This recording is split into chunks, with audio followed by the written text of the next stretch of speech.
E aí galera, massa! Seja bem-vindo ao meu canal para mais algumas resoluções da UFSC 2023. Temos nesse vídeo uma questão que fala da geometria analítica num aspecto diferente das questões anteriores, que eu já resolvi com você aqui no canal. Temos funções, parte de equações modulares. E lembre-se, se você não é inscrito no canal, se inscreva, curte, compartilha. Me ajuda aí com o crescimento do canal, que eu vou ficar bem feliz com você. Bacana? Então vamos lá, dar só uma olhada no que vai acontecer nessa primeira questão que eu resolvo nesse vídeo com você, que é a questão de número 29. Acompanha comigo. Três amigos compraram um grande terreno juntos para que cada um construísse uma casa.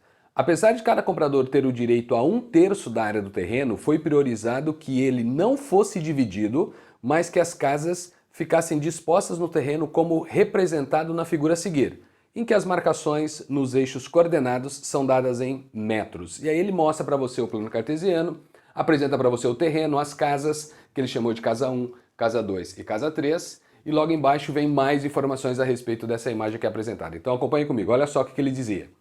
Na vista superior, percebe-se que a casa 1 ocupa, no terreno, uma região dada por um retângulo cujas dimensões são de 10 metros e 14 metros.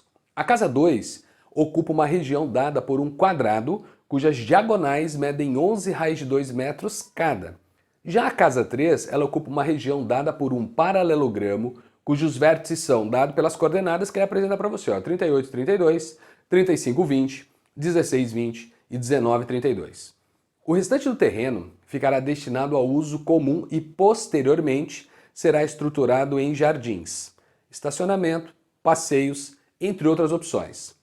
Para melhor organizar a limpeza e manutenção de todos os espaços, os proprietários construíram um condomínio e ficou acordado que cada um deverá pagar um valor mensal, que ele chamou de V, em reais, estabelecido por V, que é igual ao dobro de C mais 0,4T, e aí ele traz para você o que são essas letras, sendo C a área da sua casa em metros quadrados e T a área de todo o terreno em metros quadrados.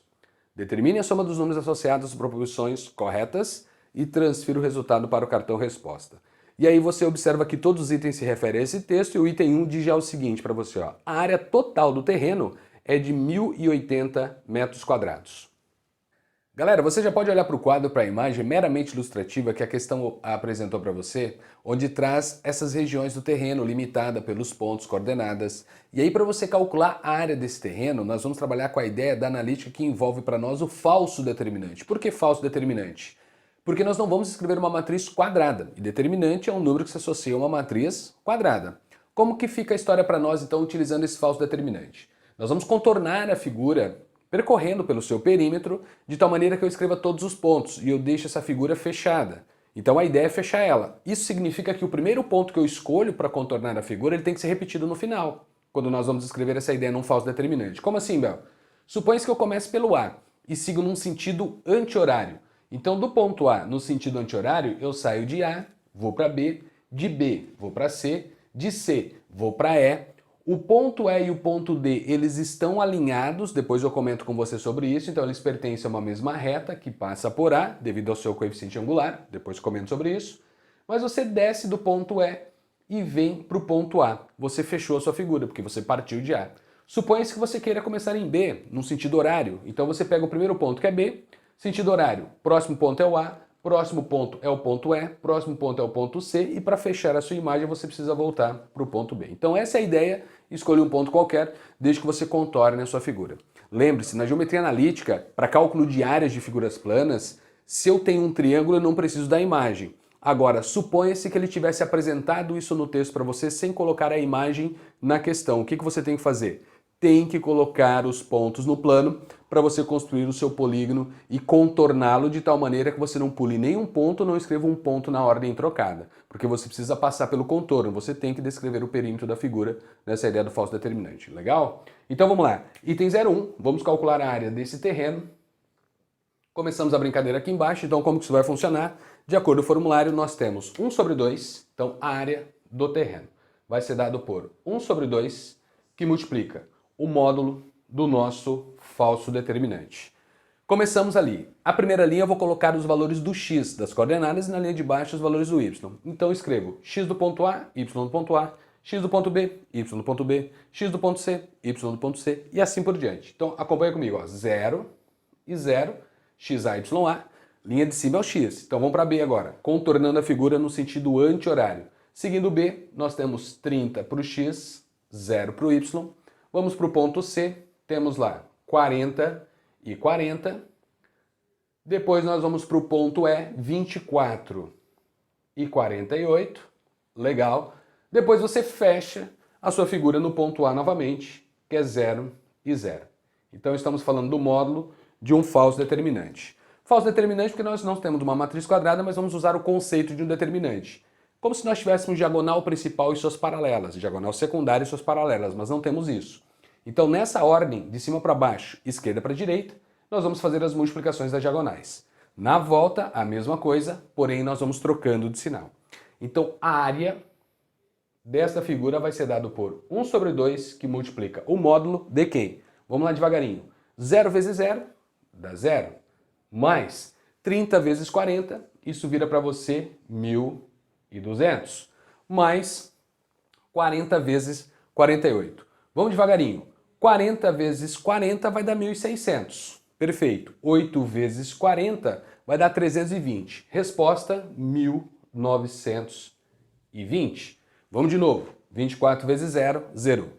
Então, eu tinha 0, 0, 30, 40, 40 e 48, 24 e 0. Na volta, mesmo esquema. 0 e 40 e 8, 0. Eu vou escrever o 0 aqui para você verificar todos os termos que eu multipliquei. Então, 24 vezes 0. Na volta, você tem o 0, então eu vou colocar menos o 0, tá? Embora a gente saiba que 0 não tem sinal. 24 vezes o 40. Lembra que aqui eu fiz, ó, 40 vezes 48. Vamos para a visão ninja da matemática básica. Se 40 vezes 48 deu 1920, aqui eu estou fazendo 24 vezes 40 e 24 é metade de 48. Então o meu produto tem que ser a metade de 1920. Legal? Então a metade de 1920, 960, menos 960. Então 24 vezes 40, 960. Qualquer treta vai lá e acaba multiplicando, vai dar o mesmo esquema. 40 vezes o 0, 0 e 30 vezes o 0, 0. Como eu coloquei todo mundo, vou continuar com a repetição. Então é menos 0 e menos 0. Isso está dentro de um módulo. Então, qual é a área do terreno nessa questão? A área do terreno nessa questão vai ser dado por 1 sobre 2, que multiplica o módulo. Agora vamos lá. O que eu preciso fazer? Somar todos os valores, vou juntar os caras, trabalhar com a ideia modular e pegar metade desse valor. Dá só uma olhada no que vai acontecer. 1.200, 1.920 e 960.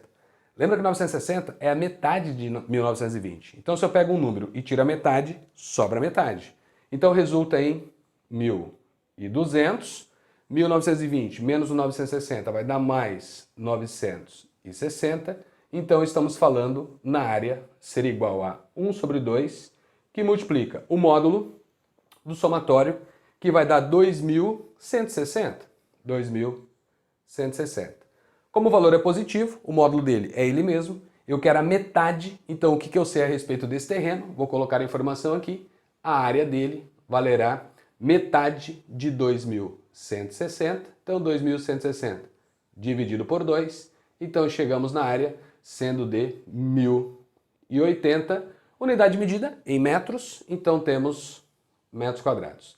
Essa é a área total do terreno, foi o que o item 1 trouxe para você, a afirmação diz que a área do terreno era 1.080, 1.080 metros quadrados, então temos um primeiro item verdadeiro. Legal? Então, primeiro item verdadeiro. Deixa eu dar uma separada aqui para você. E vamos lá já olhar para o item 2. Item 1, falso determinante, cálculo de área, geometria analítica. Item 2, vamos ver a afirmação que ele trazia ali. Acompanha comigo. Se as determinações ambientais do município exigem que pelo menos 5% da área do terreno seja arborizado e os proprietários decidirem que a área referente ao triângulo CDE seja destinada a esse fim, então eles não estarão cumprindo as exigências. Galera, nesse item que nós temos que falar novamente a respeito da área de uma figura plana na área da geometria analítica, no plano cartesiano. O que eu vou trabalhar nesse contexto? O que eu comentei antes.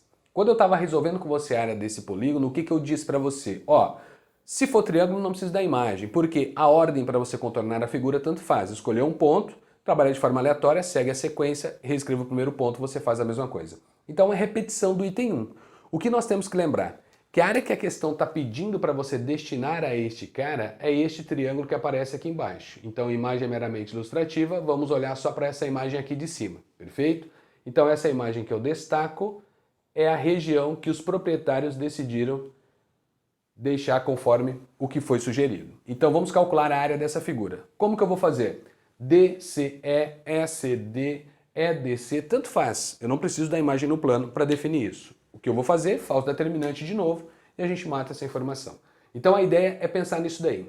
A área deste triângulo, que eu vou chamar de DEC,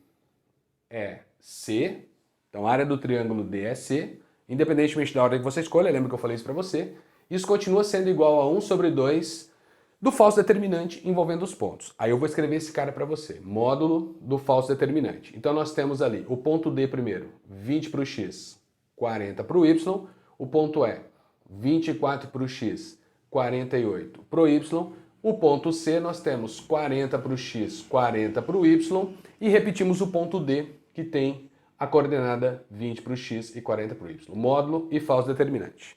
O que nós podemos fazer também, além de pensar nisso? Agora vamos para a magia da matemática básica. Quando eu olhei para isso, eu estou usando a analítica, que é o que eu fiz aqui embaixo. Mas olhando para a figura no plano, dá para nós trabalharmos num contexto diferente. Como assim, Bel?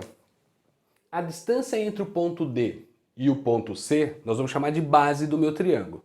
A altura vai ser a distância do ponto E à reta suporte do segmento DC. E aí a altura você sabe que desce de forma perpendicular. Pela imagem que nós temos, eu sei que a distância do ponto E até este segmento em vermelho, que é o que vai definir a altura deste triângulo, é mais tranquilo para nós encontrarmos. Por quê? Aqui eu estou falando da variação do eixo Y, aqui eu estou falando da variação do eixo X. Este é o tamanho que nós temos para esse segmento.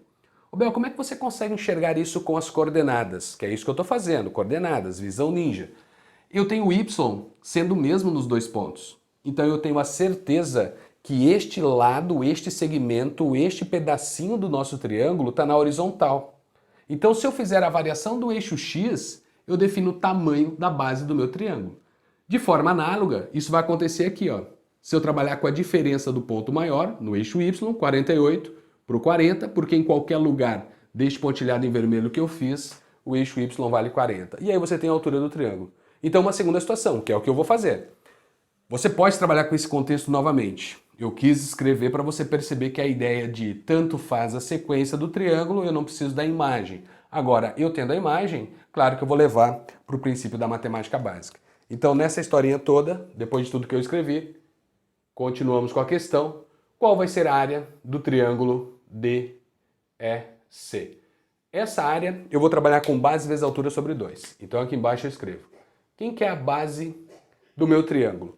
É a variação que eu tenho do eixo X do ponto D e C. A base para nós é o segmento DC. E aí o segmento DC para nós tem que variação do 40. Você volta para o 20, então a base tem 20 unidades de comprimento, que é o que ele chamou de metros. Tá? Então eu tenho 20 metros na distância entre esses dois pontos. Tenta lembrar que eu estou saindo do X20 e estou chegando no X40. O Y não sofreu alteração. Esse é o tamanho. A altura, que eu estou chamando de H aqui, vai ser o segmento E e a sua projeção que eu vou chamar de E', que é o pé da altura. Esse cara que aparece aqui, ó, o que eu chamei de E'. Legal?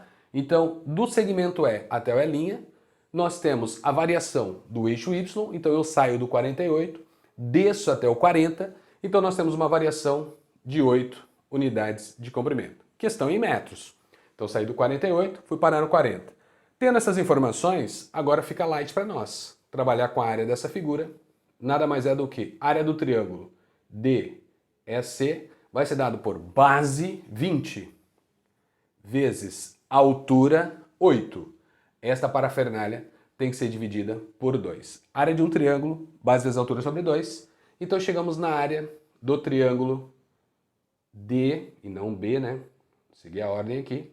Área do triângulo DEC, sendo dado por 20 dividido por 2, 10, vezes 8, 80 unidades de área. Como as unidades estão em metros, essa unidade de área será metros quadrados.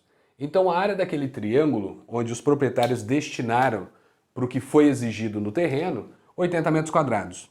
O que a questão pediu para que fosse destinada essa área? Ou seja, qual é o mínimo que eu teria que destinar a área para o que foi sugerido? Dá só uma olhada no que o item falou. Ele disse assim, ó, que eles exigem pelo menos 5% da área do terreno para ter essa arborização. Tá? Então, 5% da área do terreno. Então, os 5% da área do terreno, onde está a resposta, 1080, 5% de 1080, isso leva você para 10%, 108, e 5% vai dar 54. Então, nós temos 54 metros quadrados como correspondendo a 5%. O que ele pediu? Ele pediu que fosse destinado uma área no mínimo 5%. No mínimo significa que eu tenho que ter no mínimo 54 metros quadrados ou qualquer valor maior que 54 metros quadrados serve para nós nessa informação. Então 80 é maior que 54. Logo, está se cumprindo o que foi exigido. E o item falou o que para você? Que nesse contexto este triângulo não seria cumprida essa exigência. Então o item 2 é um item falso. Temos um item falso, primeiro item falso da questão, porque sim, esse triângulo cumpre as exigências do que foi solicitado. E o que foi solicitado, no mínimo 5%. 80% tem mais que 5%. Então tá ok. Então afirmação falsa. Legal? Ele disse ali que não foi cumprido. Perfeito? Então continuamos com a questão. Item 2. Tranquilo? Vamos ver o item 4. A área ocupada pela casa 3 no terreno é de 228 metros quadrados. Galera, aqui nós temos o seguinte, quando você olha para a imagem apresentada, a casa 3 é o nosso paralelogramo e o enunciado falou para você as coordenadas dos vértices desse paralelogramo. Então acompanha comigo aí, quais são as coordenadas que o cara apresentou para você? Ele disse o seguinte, nós temos uma coordenada que é 38, 32, 35, 20, 16, 20 e 19, 32. E aí nesse momento você já pode observar com as coordenadas já colocadas nos vértices desse paralelogramo que nós vamos fazer o mesmo esquema que nós fizemos agora no item anterior. Eu não vou trabalhar com um falso determinante, porque ele fala em área do terreno. O que eu vou fazer é simplesmente olhar para a imagem e observar o seguinte, o que foi observado na figura triangular em cima. Nota que o Y você tem aqui embaixo sendo o mesmo. Nota que o Y aqui em cima você tem o mesmo. Então nós estamos falando de retas, suportes para esses lados que estão na horizontal. E aí o que eu sei quando eu olho para os outros caras? Bom, primeiro passo, Bel, eu tenho 35, 16, então a variação desses dois pontos, você vai observar que vai ser a mesma variação que eu tenho para esses dois pontos, quando eu olho para X, quando eu olho para a abscissa. Nota que 35 menos 16 tem que gerar o mesmo valor que 38 menos 19. Senão alguma coisa de errado tem com a imagem, senão as informações elas estão equivocadas. Por quê? Porque se trata de um paralelogramo. E aí eu tenho que lembrar das características de um paralelogramo. Vamos lembrar da condição básica lá da geometria plana. Esquece um pouco a analítica. O que eu sei a respeito lá da geometria plana? Que quando eu falo da área de um paralelogramo, nós estamos trabalhando com base vezes altura.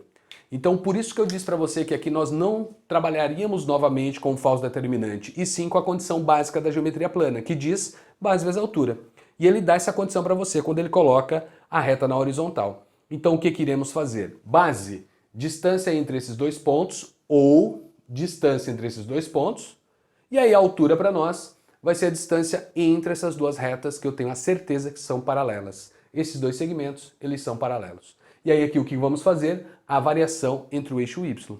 Variação entre o eixo Y define a altura, variação entre o eixo X define a base. Assim como fizemos com o triângulo DEC no item anterior, que agora há pouco você viu isso comigo. Legal? Então vamos lá.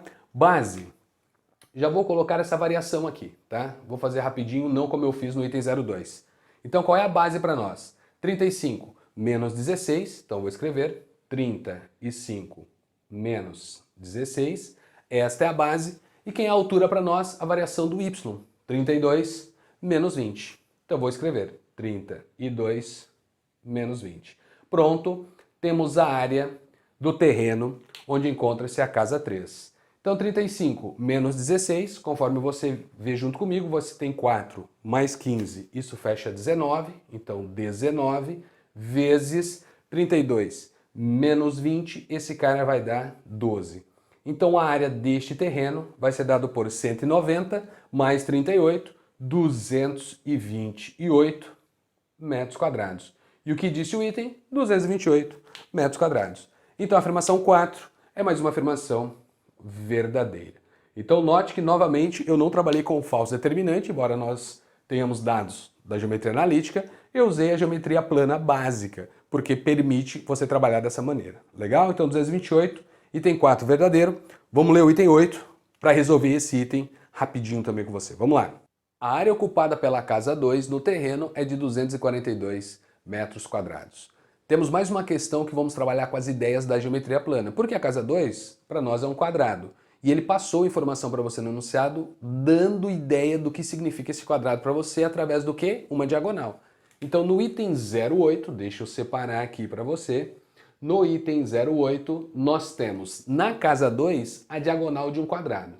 A diagonal de um quadrado, tenta lembrar da geometria que vem do Teorema de Pitágoras, tem como relação que é o lado do quadrado vezes a raiz de 2. Então esta é a ideia que nós temos para a diagonal de um quadrado.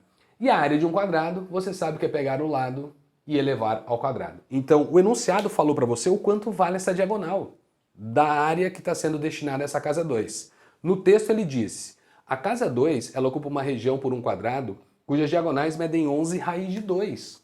Então, se a diagonal vale 11 raiz de 2, sem muita magia, você sabe o quanto vale o lado desse quadrado. Simplifica raiz de 2 com raiz de 2, estamos falando de um quadrado de lado 11. Então, o que eu sei a respeito da área desse terreno?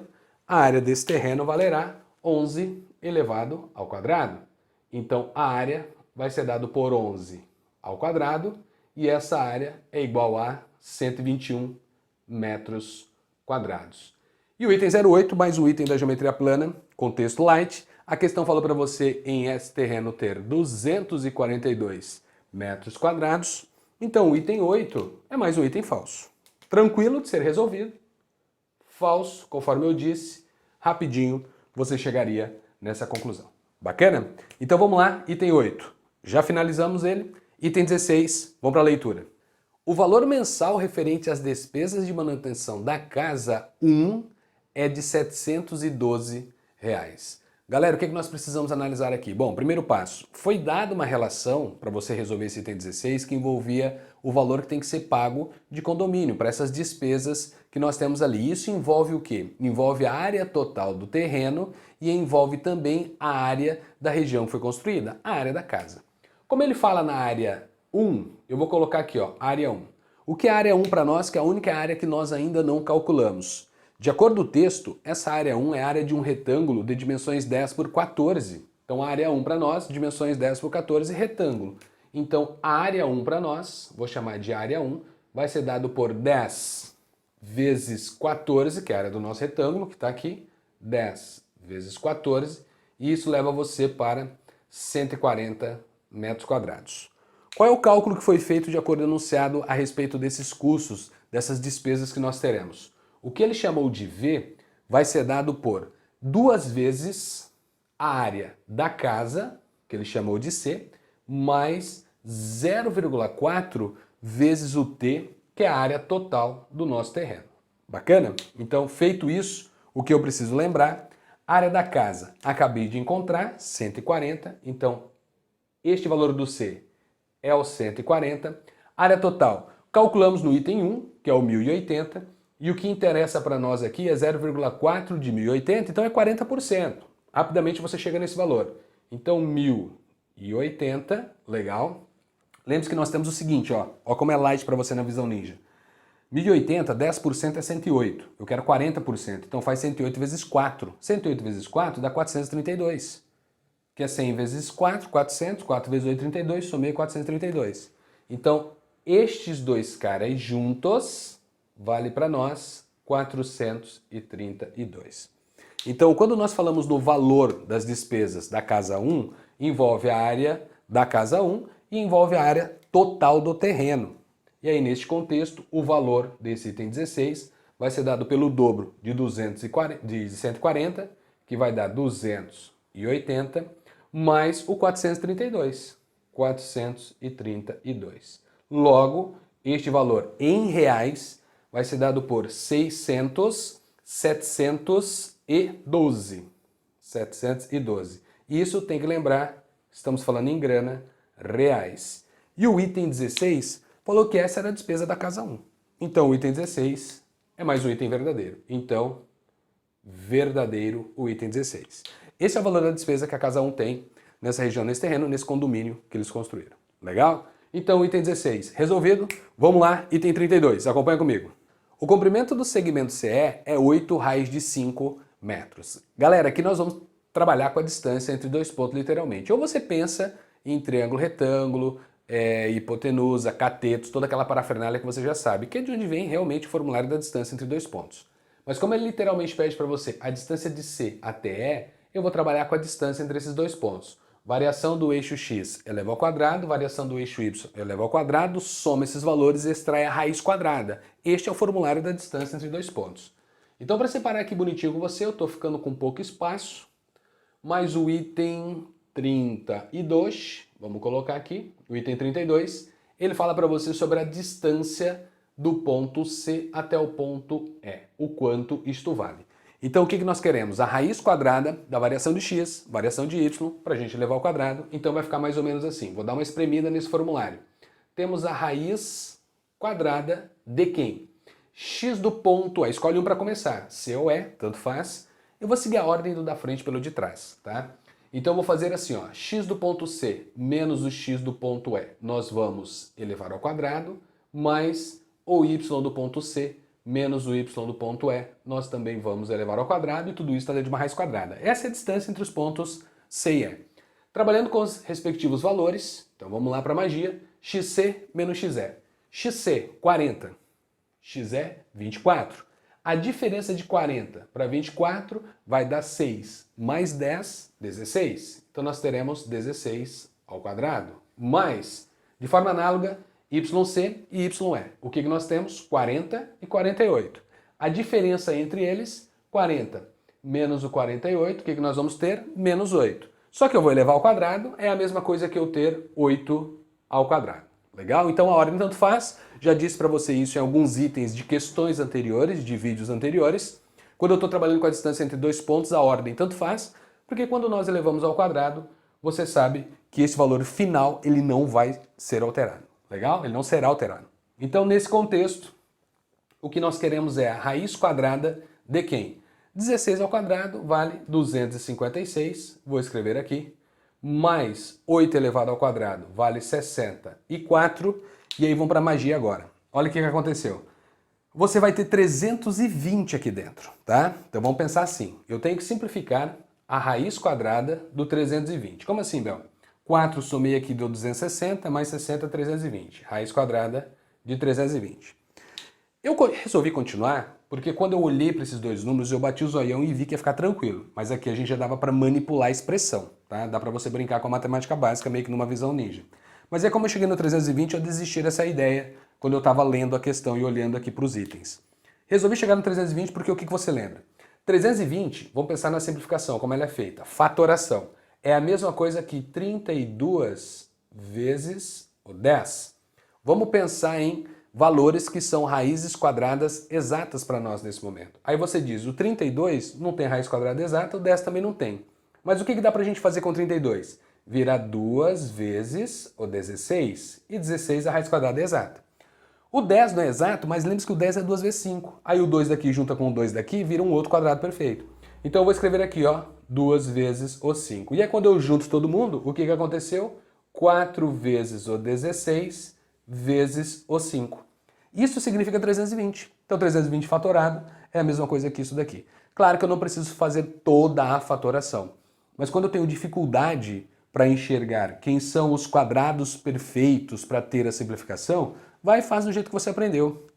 Trabalha com os primos, depois junta com 2 em 2 e aí vê no final como que fica toda a historinha. Perfeito? Então, como 320 é a mesma coisa que 4 vezes 16 vezes 5, então a raiz quadrada de 320, sendo 4 vezes 16 vezes 5, é a mesma coisa que a raiz quadrada de 4, multiplicação posso separar, vale 2, de 16 vale 8, e aí aqui você tem a raiz quadrada, vale 8, ó, vale 4.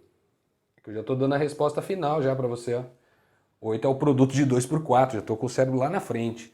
Então vem cá, ó. Raiz quadrada de 4 vale 2, de 16 vale 4, do 5 não é exato, fica lá. Então 2 vezes 4 vale 8, então resposta 8, agora sim o 8 está no lugar certo, vezes a raiz quadrada de 5 metros. Legal? E o item 32, conforme o texto trouxe para você, é mais um item verdadeiro. Então, item verdadeiro, item 8. Finalizamos a questão de número 29. A federal, por tradição, tem normalmente trazer, às vezes, em alguns casos, um texto e aí aborda com você várias informações relacionadas ao texto que foi citado. E aí, nesse contexto, ele trouxe uma ideia teoricamente simples da analítica que você levou para a geometria plana. Legal? Então, questão de número 29, você já deve estar olhando aí para o gabarito da questão. Nós temos como verdadeiro afirmação 1, afirmação 4, temos também a afirmação 16 e a afirmação 32, que fecha como um gabarito o 53 dessa questão de número 29. Legal? Quero lembrar você que nós temos na descrição do vídeo a prova, caso você não esteja acompanhando aí junto com a prova ou não lembre das questões, dá uma olhada. Se não é inscrito, se inscreva, colabore aí com o crescimento do canal, isso me ajuda legal bastante, beleza? Então vamos lá, questão 29 resolvida, vamos para a questão 30 e vamos fechar essa prova. Determine a soma dos números associados às proposições corretas e transfira o resultado para o cartão resposta. Afirmação 1 diz assim: a figura a seguir mostra os gráficos das funções f e g. E se f de x tem a lei de formação a mais b vezes 2 elevado a x e a função g tem a lei de formação mx mais n, então g de 4 vale menos 3. Galera, você já pode observar no quadro os gráficos que são apresentados e o que nós vamos fazer é trabalhar com esses valores. Coisas que você provavelmente já escutou eu falando em vídeos anteriores, que são as seguintes situações. Quando eu tenho duas informações desconhecidas, no mínimo duas informações serão apresentadas. Quando eu tenho três informações desconhecidas, no mínimo três informações são apresentadas. De forma análoga, se eu tenho uma informação desconhecida, no mínimo uma informação ela é apresentada. Quando eu olho para o gráfico, o que eu preciso notar? A função f tem os valores de a e b que eu desconheço. A função g tem os valores de m e n que eu desconheço. Então, quando eu olho para as curvas, o que eu preciso notar? No mínimo duas informações para cada lei de formação. O que eu tenho, por exemplo, na reta? Na reta eu tenho o ponto de encontro entre as funções f e g, intersecção entre elas, e eu tenho um ponto aqui embaixo que, de acordo com o gráfico que foi apresentado para você, é o ponto que tem coordenada 2 para o x e 0 para o y. Essa é a coordenada desse ponto que está aqui embaixo. Então, seus valores, abscissa e ordenada, já conhecemos. É a raiz da função. Até aí tudo bem. Não sei onde toca o eixo y, mas eu tenho um segundo ponto. Então eu tenho dois pontos para analisar a função g. De forma análoga, você olha para a função f. A função f você tem um ponto que tem a coordenada 1 para o x e 6 para o y. Então coordenada 1 e 6. E você tem a intersecção da curva com o eixo y, onde você sabe que aqui o x vale 0 e o y assume aquele valor. Então, qual é a ideia? É você começar pela curva, pela função que nós temos ali a exponencial envolvida. Por quê? Porque aqui você acha os valores de a e b. Achando os valores de a e b, você consegue definir quem é o y pela função f, que define a intersecção entre as duas curvas, né, os dois gráficos, entre a reta e a nossa exponencial. E a partir daí, o que vai acontecer? Definindo esse ponto, você joga daí lá no falso determinante, ioiô xoxô, já joga na equação reduzida que você consegue definir quem é essa reta que você tem sendo g para responder a pergunta que foi feita. Então vamos lá com calma. Vamos iniciar a brincadeira primeiro com a função f, trocando os seus respectivos valores. Então se eu trocar o x por 0, vou ganhar tempo e espaço com vocês. Eu vou ter dois... Não, eu vou escrever, tá? Então vamos lá. Eu vou trabalhar com f de 0, desistir, fazer um pouco mais rápido, vou com calma, vou devagarinho. Trocando x por 0, a minha conta dá 5. Então nós vamos ter 5 sendo igual a a mais b vezes 2 elevado a 0. 2 elevado a 0 vale 1. 1 vezes b, b, então a mais b, chegamos no 5. Vou guardar essa informação. Então a mais b é igual a 5. Pego o próximo valor, onde eu digo para você que quando eu troco o x por 1, eu tenho o y valendo 6. Então aqui embaixo estou dizendo que f de 1 é igual a 6. Então escrevemos 6 é igual a mais b vezes 2 elevado a 1. 2 elevado a 1 vale 2, então escrevemos aqui embaixo que a mais o dobro de b, este cara vale 6.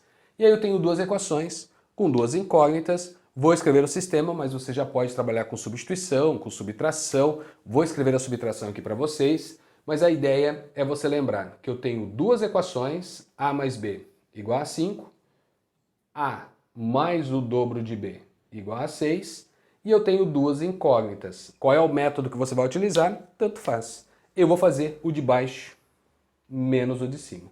E aí nesta diferença do de baixo menos o de cima, eu chego na condição de A menos A deletou, 2B menos B vira um B, e 6 menos o 5, esse cara vai dar 1.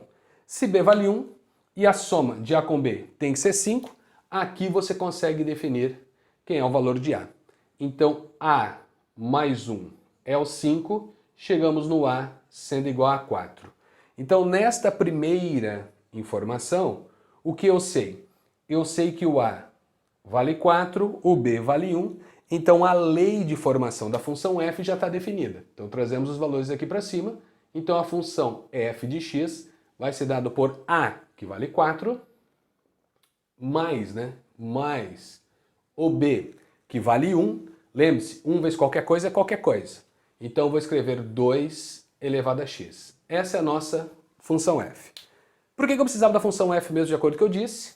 Com a função f, eu defino esse ponto, que eu vou dar um nome para ele. Não tem nome em lugar nenhum, eu vou chamar de ponto A. O meu objetivo é definir quem é esse ponto A.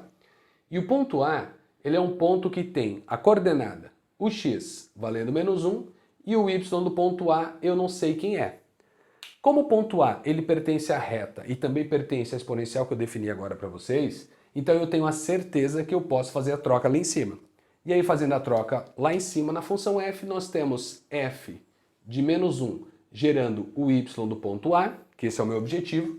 Então chegamos no y do ponto A sendo dado por 4 mais o 2 elevado ao x, que vale menos 1. O que significa 2 elevado a menos 1? O inverso do 2. Ou você simplesmente tenta lembrar do seguinte: negativo, precisa inverter a base da potência, e aí o expoente passa a ficar positivo. Como o expoente é 1, expoente 1 não há necessidade de aparecer ali para vocês, então resulta no 1 sobre 2 da mesma forma. Então temos 4 mais o inverso do 2, que é 1 sobre 2, então o y do ponto A vai ser dado por 8 mais 1, 9 sobre 2. De repente você olha para a curva, ou você olha para o plano cartesiano, e você diz o seguinte: Bel, pela imagem que foi apresentada, eu já havia definido que esse cara está pelas unidades de medida, aqui é um 4, aqui é um 5, aqui é um 6, então está entre 4 e 5, 4,5, metade, eu dei meio que um chutão ali e acabou dando certo a questão. Ok, mas tenta lembrar que a imagem ela é meramente ilustrativa, tá? A gente tem que tomar cuidado com algumas coisas. Nesse contexto você pode até associar essa ideia que você chegaria na informação. Então definimos aqui em cima, vou colocar aqui embaixo, tá? Para não misturar a ideia com vocês. Definimos então que o ponto A tem coordenada menos 1 e 9 sobre 2. Posso usar 4,5? Pode. A representação numérica é particularidade sua. Tá? Eu vou trabalhar com fração para até mesmo nós criarmos o hábito que envolve os números fracionários para que quando eu seja obrigado a trabalhar com a fração, não trabalhar com aproximação, eu não tenha problema com essas operações. Então eu vou manter o meu número fracionário. E aí o que eu quero agora? Eu quero a função que determina essa reta, que passa pelos pontos 2 e 0 e passa pelo ponto A, que acabei de descobrir essa coordenada. Então, novamente, vou continuar separando aqui, ó. Novamente, nós temos um sistema para resolver agora, pela lei de formação da função g. Então, de forma análoga ao que eu fiz a f, eu vou fazer com g, substituindo já os valores e ganhando espaço aqui com vocês. Então, ao trocar o y por 9 sobre 2, eu tenho que substituir o x por menos 1. Então, vai ficar menos m mais n. Menos m mais n. Quando eu troco o y por 0, é porque o x deu 2. Então aqui escrevamos 0, e aí lembre-se, o x vale 2, então escrevemos 2m mais n. E aqui de forma análoga temos um sistema para resolver, conforme eu havia dito. Vou fazer o mesmo esquema que eu havia feito antes, eu vou fazer o de baixo menos o de cima, e aí o de baixo menos o de cima resulta para nós em 0 menos 9 sobre 2, menos 9 sobre 2, 2m menos o menos vai dar mais, então resulta em 3 vezes OM, e n menos m deletou.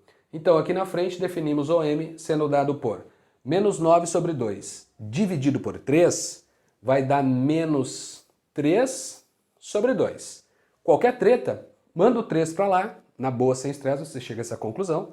Aí simplifica o 9 com o 3, e aí você percebe que vai chegar o menos 3 sobre 2. Ô Bel, eu usei número com vírgula, né? Aqui é 4,5, eu vou dividir o 4,5 por 3 e aí vai resultar em 1,5. Só que negativo, né? Tudo bem, sem treta.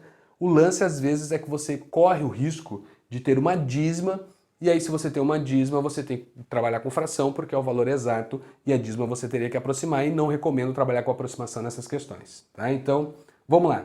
Finalizamos o M. Vamos fazer as substituições. Então, se o m vale menos 3 sobre 2, vou trocar em alguns dos lugares. Vou trocar aqui em cima, tá? Ó, né, aqui em cima, desculpa. Vou trocar nessa equação, que é melhor para você.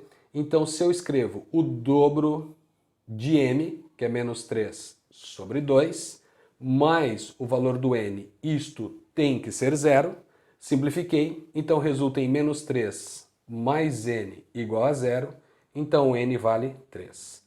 Tendo o valor do n, tendo o valor do m, eu tenho a função g. Agora que eu tenho a lei de formação da função g de x, que é igual a menos 3x sobre 2 mais 3, agora sim nós vamos calcular o valor numérico, que é o que ele afirmou para você. Ele quer saber quanto vale g de 4. Ó, galera, ó, aqui é 4, não é menos 4, tá? É mais 4. Então, o que é para nós g de 4? De acordo com o texto, ele disse que g de 4 tem que dar menos 3. E olha o que aconteceu. Você tem menos 3 vezes o 4 dividido por 2 mais 3. G de 4 dará menos 12 dividido por 2. Vai dar menos 6 mais 3. Magia, g de 4 vale menos 3. Então temos um item verdadeiro. Questão 30, temos um primeiro item verdadeiro na questão. Então, g de 4, que é o que ele afirmou para você, g de 4 vale menos 3, conforme calculamos. Então, a ideia inicial, chegar às leis de formações para que você possa, depois da lei de formação, trabalhar com valor numérico. É mais trabalhoso do que difícil esse item 1, mas vamos continuar com a questão 30. Vamos ler a questão 2 agora, o item 2, né? Vamos ler o item 2 agora. Olha o que ele falava. A área da região plana delimitada pelas retas y igual a 4, y igual a x mais 1 e y igual a menos x sobre 2 mais 1 é 13,5. Galera, temos mais uma questão nessa prova que fala para você da área de uma região limitada por retas, por curvas, no plano cartesiano, e nós vamos usar o contexto novamente da matemática básica que envolve a parte da geometria plana. Dá só uma olhada que a região compreendida entre as retas que ele deu para você, y igual a x mais 1, y igual a 4, y igual a menos x sobre 2 mais 1, já coloquei no plano para você identificar o seguinte: ponto de encontro entre estas duas retas. Menos x mais 2 mais 1, menos x sobre 2, aliás, né? Mais 1, e aí eu tenho x mais 1. O que eu sei? As duas retas, elas interceptam o eixo y no ponto 1. Bel, como que nós sabemos disso mesmo? Lei de formação de primeiro grau. Este valor para você diz onde a reta toca o eixo y. Este valor para você diz onde a reta toca o eixo y. Aqui, de forma bonitinha, como ela já é uma constante, está dizendo que toca no 4. Então, lembrando dessas informações básicas, eu já sei ponto de encontro entre as duas retas, perfeito. Lembre-se que nós estamos falando dos eixos perpendiculares entre si do nosso plano cartesiano, eixo x e eixo y. Como eu tenho uma constante, a constante ela é paralela ao eixo x, então aqui de forma análoga tem um ângulo de 90 graus.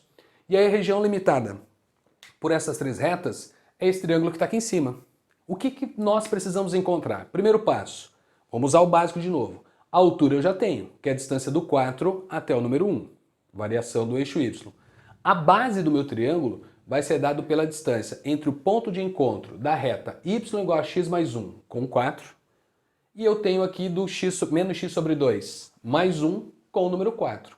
E aí eu consigo descobrir quais são os valores do x desses dois pontos e a base vai ser a variação do eixo x, como já fizemos em vários itens de várias questões anteriores que envolveu a geometria analítica junto com a geometria plana. Então, nesse contexto, vamos lá. Preciso desse ponto, o que eu sei que o y vale 4 e é um ponto que pertence à reta que está lá em cima. Então, fazendo a substituição, 4 tem que ser igual a x mais 1. Então, chegamos no x sendo igual a 4 menos 1, 3. Então, imagem meramente ilustrativa. Estamos falando que esse ponto tem coordenadas 3 pro x e 4 pro y. Então, quando o x é 3, o y é 4. Bateu a informação. De forma análoga, vamos fazer com a reta que está aqui embaixo. Quando o y é 4, então vamos lá, o meu objetivo é achar o valor do x, então é menos x sobre 2 mais 1. Passei o 1 para lá, vou passar o 2 multiplicando, 4 menos 1 vai dar 3 vezes 2, deu 6. 6 é menos o valor do x, então o x vale menos 6. De forma análoga, o que nós temos?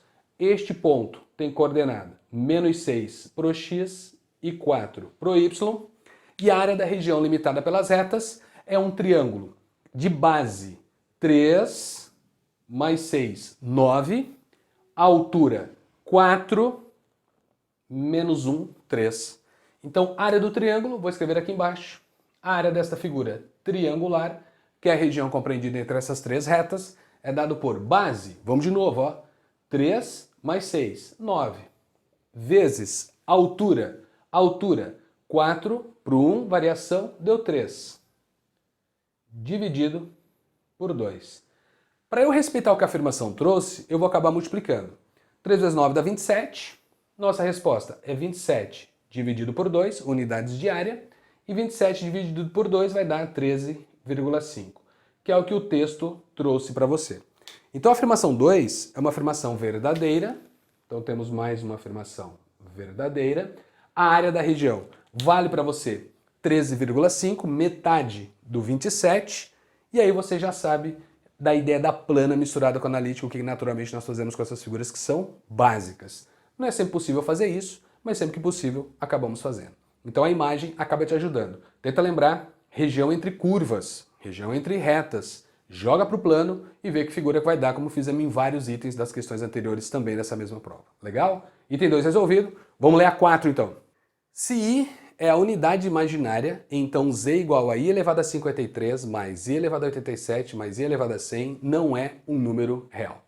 Galera, você já pode ver no quadro que a expressão que ele está dizendo para você, que é o número complexo z, está em potências de i. Vamos para a matemática básica. O que eu sei a respeito das potências de i? Começando pelos naturais.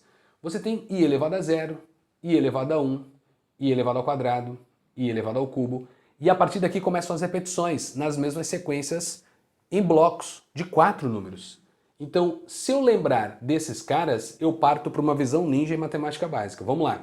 I elevado a 0 vale 1, i elevado a 1 vale i elevado ao quadrado vale menos 1, i ao cubo vale menos i. E a sequência vai ser sempre essa. Quem é i na quarta? Começamos uma nova sequência. Então você começa com o número 1. Quem é i elevado à quinta? I elevado à quinta vai ser igual a i. E assim por diante, porque a sequência vai ser sempre essa. 1i menos 1 menos i. 1i menos 1 menos i. A sequência repete para você em blocos de 4 em 4. Então, como se repete de 4 em 4, o que ensinaram vocês a trabalhar? Com transformação dos expoentes. Então, o que eu sei a respeito das potências de i? Quando eu tenho um expoente muito grande, e esses caras ainda não são tão grandes assim, o que você faz? Você divide por 4 e pega o resto da divisão, para trabalhar com a matemática básica. Não sei se de repente definiram para você dessa forma, mas talvez falando para você o seguinte, ó, nós estamos dividindo por 4 porque nós temos um bloco de 4 números de repetições e a gente pega o resto da divisão para descobrir qual é o número que eu tenho a seguir. Ok, sequências numéricas. Mas a ideia é você lembrar do seguinte, nós estamos dividindo por 4 porque, na verdade, o número está sendo reescrito. Como assim, Bel? Não entendi. O que é i elevado a 53? É i elevado à quarta vezes i elevado à quarta vezes, pontinhos, pontinhos, pontinhos, i elevado à quarta, ou seja, você tem uma quantidade de vezes com expoente 4, e é vezes, multiplicação de potências de mesma base, porque i é um número para nós. E produto de potência de mesma base, você repete a base e soma os expoentes. Quantas vezes o número 4 eu estou somando para chegar próximo dos 53? Aí você diz, ah, Bel, eu preciso ter sempre múltiplos de 4, por isso que eu divido por 4. Perfeito! Então, analisando dessa forma, você vai chegar no 52. Então, o que nós estamos, na verdade, escrevendo é isso daqui, ó, i elevado a 1. Então, onde eu descubro esta informação? Quando você faz a divisão por 4. Porque eu tenho blocos com 4 números? Não, é por causa do expoente 4. Então, você tem, por exemplo, por 53 sendo dividido por 4. O que vai acontecer? Você vai escrever aqui, claro, já vou colocar direto, tá? Vamos colocar o número 13 Porque 4 vezes 13 vai dar 52 e o resto da divisão vale 1. E você aprendeu que o i elevado a 53 é igual ao i elevado ao resto da divisão, que vale 1, porque você tem uma repetição de 4 em 4. Na verdade, não é isso que a gente está fazendo. Quando eu fiz essa conta, eu estou fazendo isso daqui, ó. Eu estou escrevendo i na quarta uma quantidade de vezes que eu acabei de descobrir que são 13 vezes. Então eu tenho 4 mais 4 mais 4 mais 4 mais 4, 13 vezes. 4 vezes 3 dá 52.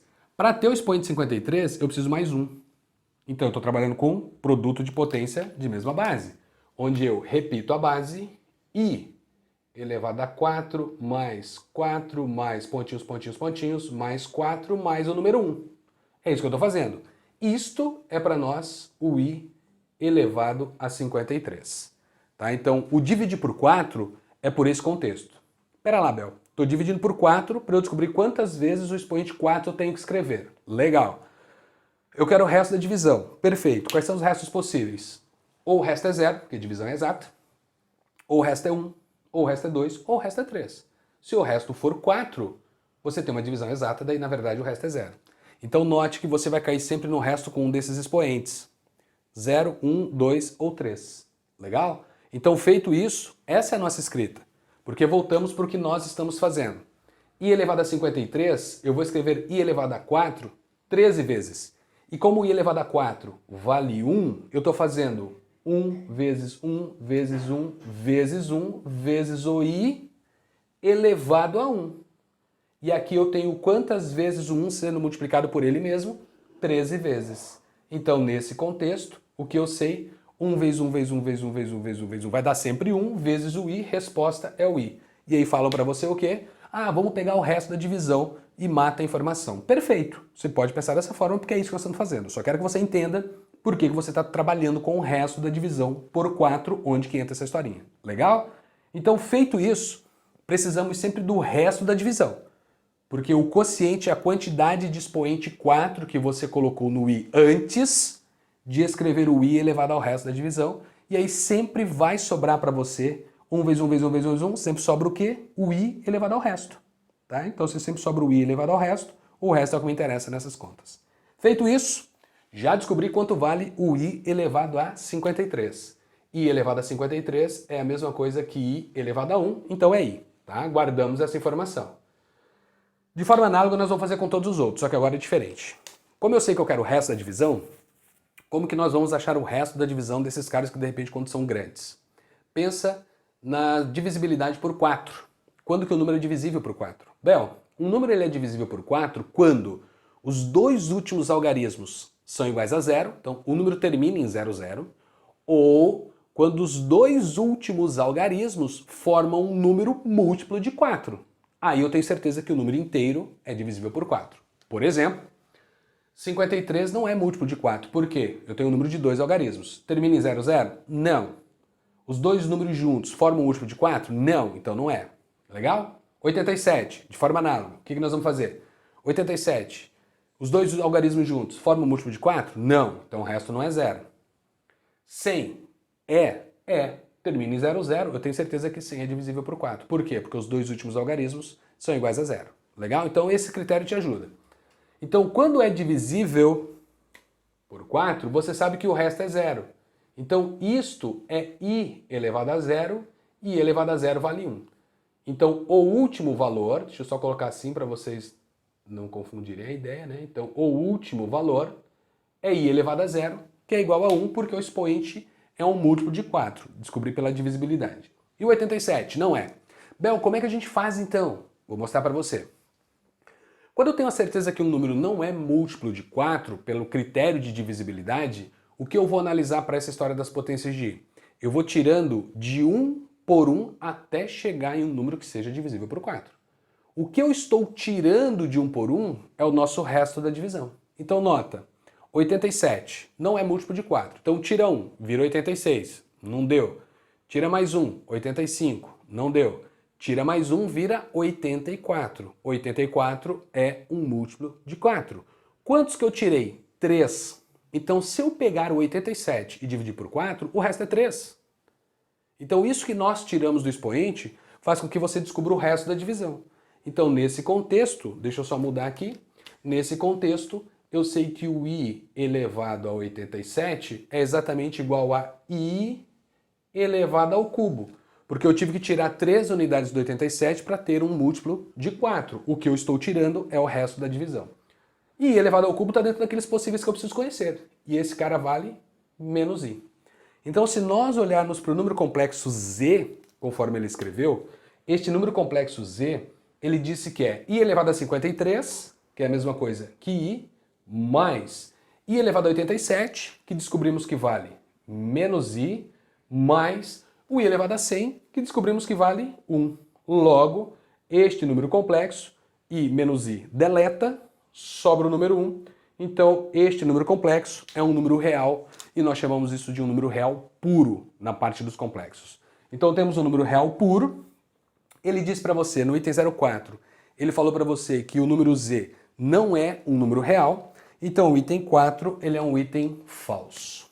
Então, o item 4, falso sim, porque o z é um número real. Bacana? Para resgatar a informação com você, tenta lembrar que o número complexo tem que ter essa forma, A mais BI. E aí nós temos parte real e parte imaginária. Parte real e aqui você tem a parte imaginária do número. Se a parte imaginária do número é nula, eu tenho um número real, que é o que acontece aqui. Como que eu escrevo o número 1 usando a forma algébrica de um número complexo? O z vai ser igual a 1 mais 0 vezes o i, porque a parte imaginária é nula. Então, se a parte imaginária é nula, o número é real ou real puro. Se eu tenho a parte real nula e a parte imaginária diferente de zero, o número é um número imaginário puro, tá? Então a gente chama de número imaginário ou imaginário puro, perfeito? Então item 4, falso. Vamos ler o item 8, olha o que ele falava para você. Seja a função f definida dos reais menos o elemento 3 para os reais menos o elemento 1, definida por f de x igual a x mais 2 dividido por x menos 3. E ele diz para você o seguinte, ó, se a função g é a inversa da f e g de a é igual a 4, então a é um múltiplo de 2. Galera, conforme você pode olhar para o quadro, eu já passei todas as informações que o texto trouxe para você. E a ideia é a seguinte, ele traz o contexto da inversa. Sem eu achar a função inversa, eu vou relembrar vocês de definições, algo que eu já fiz em vídeos anteriores, em questões anteriores, e eu trago mais uma vez essa ideia para você relacionada às funções inversas. O que nós sabemos? Para uma função admitida inversa, para a função g realmente ser a inversa de f, f precisa ser bijetora. O que o cara apresenta para você? Domínio e contradomínio. Então ele apresenta uma função f, em uma tretinha para você, de repente, com a matemática básica, não conseguir encontrar a função inversa, mas eu sei que você domina a informação básica, então você consegue. Mas ele dá o domínio e o contradomínio para que esta função admita inversa e toda a informação seja estabelecida. Então, nesse contexto, a inversa ela existe, porque nesse domínio você já sabe que os valores de x diferentes trarão imagens diferentes para o y e a nossa imagem vai ser igual ao contradomínio que ele apresentou para você. Agora, qual é a definição? Bom, primeiro passo, vamos lá. Eu preciso trabalhar com a ideia de ter uma função f que liga de um domínio a um contradomínio. Então, suponha-se, eu tenho aqui um conjunto A e um conjunto B, que aqui ele definiu para você sendo todos os valores reais menos o conjunto formado pelo elemento 3, então menos o número 3, então 3 eu não quero, porque senão você tem uma divisão por zero, e ao trocar o x por 3, a divisão ela não vai existir, então eu preciso que a função exista, por isso que ele diz que qualquer valor real, o 3 eu não quero, e o contradomínio de todos os valores reais, eu não quero o número 1. Então é como se aqui eu dissesse para você, uma função f definida de A em B. Então eu tenho um elemento para você que está em A, e existe uma função que liga este elemento em B. Essa é a nossa função f. Então, no caso, está aqui, esta é a nossa função f. A função f sendo uma função bijetora, ela admite inversa. Então existe uma lei de formação que faz essa ligação agora na volta. E aí o que você precisa lembrar? Que quando nós trabalhamos com a função f, a partir do momento que eu olho para a sua inversa, as variáveis elas são trocadas, porque agora o meu domínio está em B e a minha imagem está em A. Então nesse contexto, olha só o que vai acontecer. Vamos usar as cores. A função f eu estou chamando de verde. Então na função f, o x está no conjunto A e o y está no conjunto B, é quem recebeu a minha flecha. Quando eu faço a inversa, o que que aconteceu? O mesmo cara que você chamou de y, na inversa, agora é x. E o cara que você chamou de x na função f, agora é y. Então a ideia da inversa, ela precisa estabelecer uma relação que seja uma função para esta volta. E para ser uma função na volta, ela tem que ser bijetora. Domínios diferentes gerando imagens diferentes, e a imagem tem que ser exatamente igual ao contradomínio da função. Por isso o campo de definição é a parte mais importante para essas questões de classificação, de injeção, sobrejeção e bijeção. Legal? Então por essa definição, o que eu afirmo para você agora? Analisa comigo. Como G é inversa de A, como G é a inversa de F, e ele fala em G de A, G está na inversa, a ideia é a seguinte, ó. O que é o x na função G? O x na função G, como G é a inversa de F, este cara para você, que na função G está sendo chamado de x, na função F, que é a função original, este cara para nós é o y. Então o A na função F é y. Enquanto na função g, ele está fazendo o papel de x. Porque lembre-se que g é a inversa. Então olha o que está acontecendo. O x da inversa é o y da função original. Então o x da inversa é o y da função original. Então basta fazer essa troca e você chega lá. E de forma análoga vai acontecer com outro valor. Não simbolizei, mas vou escrever aqui, ó. O 4 para você está sendo o y na função inversa. O y na função inversa é o x na função original. Então, em f, este 4 é o x. Então, eu não preciso da lei de formação. Admitindo inversa, eu parto desse princípio e faço as respectivas substituições. Então, vamos fazer a troca. Eu vou olhar para a função f que está definida. A inversa eu não escrevi. Então, essa é a ideia que a gente trabalha. Então, na função f, o 4 é o que eu quero, então fiz a troca, e o y é o tal do a. Então, ficará assim, ó. O que é o a para nós? O A é o Y, que vai ser igual ao X, que vale 4, mais 2, dividido pelo X, que vale 4 menos 3. Ó a magia? O A vale para nós 4 mais 2, 6, 4 menos 3 dá 1, pronto, o A vale 6. E qual é a informação que eu tenho a respeito do A? A para nós, nesse contexto, é um número múltiplo de 2. Então leva você para o item 8, sendo o item verdadeiro. Legal? Então, deixa nos comentários aí se você está acostumado a trabalhar com as inversas dessa forma. Algumas questões cobram a lei de formação, por isso que eu vou escrever para você.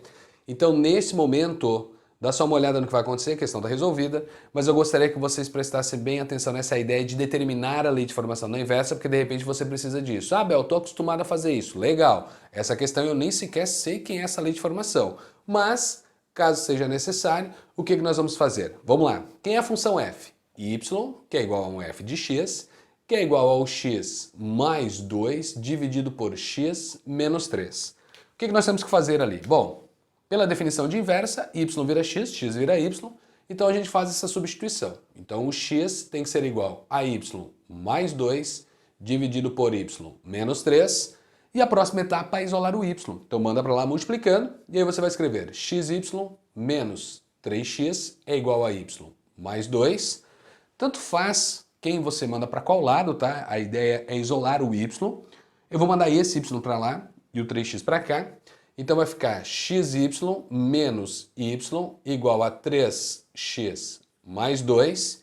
E aí chegamos à conclusão fatorando o y, que a próxima etapa vai ser deixar ele sozinho. X menos 1 é igual a 3x mais 2. Logo, o nosso y vale 3x mais 2 dividido por x menos 1. E aí eu gostaria que vocês observassem um detalhe. Qual é a informação que eu estou trazendo aqui embaixo para vocês nesse contexto? A função f, ela está aqui em cima. Então vamos escrever, ó, f de x é igual a x mais 2 dividido por x menos 3. A inversa de f é essa que está aqui embaixo. Então a inversa de f, que ele chamou de g, nesse contexto, é igual a 3x mais 2 dividido por x menos 1. Agora preste bem atenção na definição, que eu apresentei para vocês no começo da questão. Quando eu tenho o conjunto A e o conjunto B, domínio contra domínio, o que está acontecendo? A função f sai da esquerda para a direita. A inversa vai da direita para a esquerda. Legal? Então quer x vira y, quer y vira x. Logo, olha o que aconteceu. O domínio de f diz que você não pode usar o número 3. Por quê? Porque em f o 3 zera o denominador. Quando você faz a volta, a lei de formação da volta diz que você não pode usar o número 1. Por que você não pode usar o número 1? Porque o número 1 vai zerar o denominador e ao trocar o x por 1 você cria uma divisão que não existe e a função precisa existir. Quem é o contradomínio no enunciado da questão? Tá aqui, ó. Então lembre-se, domínio de f contra domínio de f, que vai ser a sua imagem. Na inversa, domínio da inversa contra domínio da inversa, que passa a ser a imagem da inversa, porque ela tem que ser bijetora. Bacana? Então, pela lei de formação, você já nota isso. Ah, Bel, então eu achei a lei de formação. Próxima etapa. Qual é a pergunta que o cara fez? Eu quero saber o valor do A. Então, o A na inversa é o tal do x. Então, aqui ele está dizendo para você o seguinte, ó. Nessa função, eu quero que você troque o x por A, que a conta vai dar 4. E aí, na verdade, é o x para valer 4, na inversa. Feita a troca, você fez isso aqui, ó. Só troca de letras, né? 3A mais 2 sobre A menos 1. Então, 3A mais 2 dividido por A menos 1. Vou mandar para lá multiplicando. Deixa eu só separar aqui nessa baguncinha que eu estou fazendo. Então, vamos escrever 4A menos 4, sendo igual a 3A mais 2. Passei o 3 para lá, A. Passei o 4 para lá, 6. Magia, o valor não é diferente. Por quê? Porque ninguém errou nessa questão. Não tem como dar um valor diferente para a pergunta que foi feita. O caminho é diferente, mas a resposta ela é única, ela é a mesma. Então, aqui eu chego no valor do A sem sequer conhecer a lei de formação da inversa, não preciso da inversa. Eu posso trabalhar com contexto para esse caso, tá? Tem questões que sim, literalmente você vai precisar da inversa, mas aqui não precisava. Não, Bel, eu achei a inversa para depois trabalhar com ela e responder a pergunta. Perfeito. Nos dois casos, você chega na comprovação do item 8 verdadeiro. Legal? Então, feito isso, item 8 verdade. Vamos para o item 16, que envolve uma equação modular. E aí, lendo a 16, você percebe que tem uma tretinha ali para nós, mas olha só o que dizia o item 16. Vamos lá. Existe x pertencente aos reais, tal que o módulo de x mais 2 mais o módulo de x menos 3 é igual a 4. Galera, aqui nós temos uma equação modular e algumas questões eu dependo da definição de um módulo. Agora sim, vamos lá relembrar a ideia do modular. Definição modular diz o seguinte para você, ó. O módulo de uma expressão algébrica, tenta lembrar, vou colocar o x ali, mas nós temos que olhar para o que está dentro do módulo. Então, o módulo de alguém é exatamente igual a este alguém se este alguém for maior ou igual a 0. Eu tenho que trocar o sinal desse alguém para dar como resposta se este alguém for menor do que 0. Então, de forma grosseira, essa é a definição. Módulo de x é igual a x se o x for maior ou igual a 0, e o módulo de x ele será igual a menos o valor do x se o x for menor do que 0. Então, lembrando a definição, o que eu defino? Pontos de análise. Porque eu tenho que dar resposta em todo o eixo real. Eu tenho que verificar todo o eixo real. Para eu fazer essa verificação da equação, o que essa equação é para nós? Depende. Este módulo eu vou trocar por quem? Este módulo eu vou trocar pelo quê? Para resolver essa equação, eu dependo dessas informações. E quem nos ajuda? Definição modular. Então, o primeiro módulo eu escrevo bonitinho, o segundo eu vou um pouco mais direto. Então, acompanha comigo aqui, ó. O módulo de x mais 2, ele vai ser igual a quem? De acordo com a definição, módulo de alguém é exatamente igual a este alguém se este alguém for maior ou igual a 0. E o que eu sei de acordo com a definição? O módulo deste alguém será igual a ele com o sinal trocado, então vou escrever assim, ó, é menos o que está lá dentro, se o que estiver lá dentro, este alguém, for menor do que 0. Próxima etapa é definir o ponto de análise. Então nessa equação você isola o x, nessa equação você isola o x. O que você implica em condições? Condições para o x. Se o x é maior ou menor que alguém, você impõe expressões para trabalhar dentro da equação. E é isso que a gente precisa fazer. Legal? Então, nesse contexto, vamos dar uma melhorada nesse módulo. Então, eu afirmo para você. O módulo de x mais 2, ele será igual ao que naquela equação? X mais 2, se o x for maior ou igual ao menos 2. Vai ser menos o x, menos 2, se o x for menor do que o menos 2. Então, é este módulo que nós vamos aplicar lá na equação para verificar o que está acontecendo. Então, como eu disse, aqui eu abri um leque para você. Vou trabalhar com o segundo módulo já de uma forma direta, lembrando da frase que eu apliquei aqui. Então, olha o segundo módulo, o que vai acontecer. O módulo de x menos 3, ele é igual a quem? Ele é igual ao quê? Por quem que eu tenho que substituir na equação? De acordo com a definição diz, é ele se ele for maior ou igual a zero. Então você define o x sendo maior ou igual a 3. Troca o sinal dele, então é menos x mais 3, se o x for menor do que 3. Então, olhando para essas duas expressões, é isso que nós vamos usar para responder a pergunta, para verificar se essa equação tem solução, se não tem, onde tem solução e o que está acontecendo. Então vamos na magia. Quais são os pontos de análise? Eu tenho dois módulos, defini dois pontos. Nesses dois pontos, olha para que eles servem nesse tipo de questão. Você tem aqui o eixo onde estão todos os valores do x, definimos pedaços, imagem meramente ilustrativa. Suponha que aqui esteja para você o menos 2 e aqui esteja o 3, só para nós simbolizarmos. Como eu posso usar o 2 e o 3, eu vou deixar como um intervalo fechado, para você lembrar que nós estamos falando de todos os valores reais. Mas eu defino um intervalo para vocês dizendo o seguinte, o que eu tenho à esquerda do menos 2? À esquerda do menos 2 eu tenho essa expressão. Então eu digo, se nós estivermos com o x sendo menor do que menos 2, eu tenho que neste módulo usar a expressão de baixo e no módulo de baixo eu também tenho que usar a expressão de baixo. Por quê, Bel? Porque todos os valores menores que menos 2 são menores do que 3. E nesse módulo você está dizendo que se é menor que 3, tem que usar essa sentença de baixo.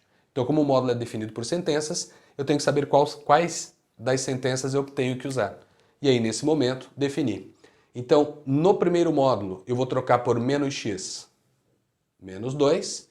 E no segundo módulo eu vou trocar por menos x mais 3. E aí eu vou resolver a equação. Tá, até aí tudo bem. Mas tem um detalhe que é o seguinte. O que vai acontecer à frente do menos 2 e atrás do menos 3? O que acontece nesse intervalo que nós temos aqui? Então eu escrevi para você lá em cima. Ó. Menos 2 é menor ou igual a um x que é menor do que 3. Então nesse intervalo dos pontos que foram definidos, o que eu sei? Menor que menos 2? Não. Maior que menos 2. E é igual a menos 2. Vou usar a sentença de cima. Só que aqui eu continuo sendo menor do que 3. Continuo com a sentença de baixo. Então, entre esses dois caras, o que eu vou usar? No primeiro módulo, eu vou usar a sentença de cima. Valores maiores ou igual a menos 2. X mais 2. No módulo de baixo, eu continuo usando a sentença de baixo. Eu continuo usando o menos x mais 3. E aí vou resolver a equação substituindo esses dois valores. Depois o que vai acontecer é que à frente do 3 eu tenho todos os valores maiores ou igual a 3. Todos os valores maiores ou igual a 3, sentença de cima. Maior ou igual a 3 é maior ou igual a menos 2, sentença de cima. Então aqui nós vamos usar as duas sentenças de cima nas leis de formações. Então eu digo x mais 2 e eu digo x menos 3. E aí resolvemos a equação e vamos verificar quais são os valores do x que nós encontramos em todo o eixo real. Então a definição modular ela te ajuda nesse contexto. Agora o que precisamos lembrar? Estou resolvendo uma equação. Como que fica a historinha? Eu preciso pegar o valor desse primeiro módulo, somar com o valor do segundo módulo e essa conta tem que dar 4. Então o primeiro módulo, na primeira escrita, o que nós vamos fazer? Vamos lá devagarinho. Nesse intervalo eu tenho menos x menos 2, que é o primeiro módulo, ele vale isto, mais x menos 3, aquele módulo vai virar menos x menos 3, ó. Menos x mais 3, e eu quero que isto dê 4. Esta é a nossa primeira equação, porque eu estou lidando com o primeiro intervalo. Bom, podia fazer das cores que eu usei, né? Mas agora já foi. Deixa assim. Então eu vou usar aqui, ó. Esse é o nosso primeiro intervalo, certo? E aí vou resolver. Eliminei os parênteses, então ficou com menos 2x mais 1 igual a 4. Então estou resolvendo, ó, eliminei, menos x com menos x, menos 2x, menos 2 com 3 deu 1. Vou passar 1 para o outro lado, então escrever menos 2x é igual a 3. E aí eu estou dizendo que nesse intervalo o x tem que ser menos 3 sobre 2. Onde mora a treta nesse intervalo? E se mora a treta? É ver o valor que você encontrou, se faz parte do intervalo de análise. Aí eu pergunto, o menos 3 sobre 2 é um valor menor do que menos 2? Não, entramos em uma contradição. Então significa que nesse intervalo nós não temos solução. Para eu pegar o valor da minha equação e eu afirmar que aquilo é resposta da equação, o número que eu encontrei tem que estar dentro do intervalo de análise. Porque nesse intervalo eu estou usando estas duas sentenças. Então, se eu usar essas duas sentenças que são válidas para esse intervalo, como consequência tem que trazer um x dentro do intervalo. Como menos 3 sobre 2 não é menor do que menos 2, então aqui eu não tenho solução. Então, no primeiro intervalo, não há solução. Solução vazia no primeiro intervalo. Não tem o valor do x real que satisfaça essa condição. Na segunda ideia, vamos fazer o mesmo esquema. Então aqui, ó, segundo intervalo. Então vou escrever aqui embaixo, como eu estou com pouco espaço, escrevo aqui para você, ó, o x mais 2 é o que eu vou usar nesse módulo. Lembre-se que eu estou resolvendo uma equação modular. Então, no lugar desse módulo agora, eu uso o x mais 2. No lugar do segundo módulo, coloco o menos x mais 3. Então, é para eu somar, tem que respeitar o sinal da equação. Some o menos x mais 3 e isto tem que dar 4. Estamos falando aqui da segunda situação. Quando eu elimino os parênteses aqui, você tem x e menos x. Deletou. 2 mais 3, que deu 5. Mais uma contradição. Olha o que você acaba de escrever. Que 5 é igual a 4. Cara, isso aqui está furado. Então significa, deixa eu usar a mesma cor, significa que nesse intervalo você continua não tendo solução. Então verifica que no eixo real, todos os valores do x que eu estou usando, à esquerda do 3, nenhum valor deu certo. Nada deu certo para nós, então por enquanto eu não tenho solução. Então eu tenho certeza que se eu tiver solução, vai estar aqui para frente, porque é o último cara que eu preciso analisar. E aí nessa última análise que eu vou fazer, que eu vou chamar aqui, né, de intervalo 3, a terceira situação. A terceira situação, mesmo esquema. Substituo os módulos e digo o x mais 2, quando somado com o x menos 3, isso tem que ser igual a 4. E aqui nós temos análise do terceiro intervalo. Feito isso, fiz as trocas, lembre-se que essa é a equação original, é ali que nós estamos substituindo. Então, nesse contexto, eliminei os parênteses, 2x menos 1 tem que ser igual a 4. Então, chegamos em 2x sendo igual a 5, passei o 1 para o outro lado, e aí cheguei na conclusão que o x tem que ser igual a 5 sobre 2. Perfeito? Esse é o x. E qual é a treta que surge mais uma vez? O x que eu encontro não está no intervalo. O x que eu encontrei não é maior que 3 e nem igual a 3. Então eu estou novamente em um lugar onde eu não possuo solução. Ou seja, item 16. Existe um valor real do x que satisfaça essa equação? Não. E o que o item falou para você? O item falou que existe. Não, não existe. Então, finalizando a questão, o que você termina para o cara? Concluindo, não existe x pertencente aos reais de tal maneira que essa equação seja uma verdade. Porque a equação é uma verdade, né? Você está provando valores que a sentença da esquerda tem que ser igual à da direita. A verdade ela precisa ser absoluta. E ela não foi. Então, nesse contexto, não existe nenhum valor do x que faz isso aqui ser verdadeiro. Logo, o item 16 é um item falso. Legal? E aí encerramos falso. E aí encerramos a questão de número 30 com o item 16, uma equação modular bem bacana. Legal ter você por aqui ainda nesse momento. Espero que você tenha entendido tudo o que eu fiz. Não se esqueça, se não é inscrito no canal, se inscreva. Aproveita, se inscreva para você ser notificado dos próximos vídeos. Eu termino aqui com você a resolução da Universidade Federal de Santa Catarina, provinha da UFSC 2023. Mas você ainda está estudando, provavelmente, ou não. Se não está, indique o meu canal para quem precisa do meu conteúdo. Isso vai me ajudar bastante. Colabore com o crescimento. Curte aí, compartilha. Beleza, galera? Ou espero vocês nos próximos vídeos. Legal? Deixe nos comentários o que você achou da resolução. E até lá. Fui!